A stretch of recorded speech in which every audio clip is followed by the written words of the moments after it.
It is very easy to use, and you can find what you need effectively.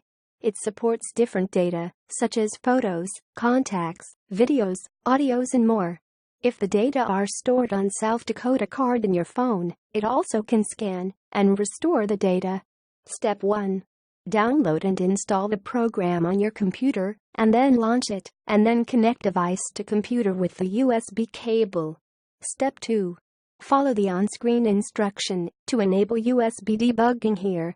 Step 3. Select the file types you want to scan. Click Next.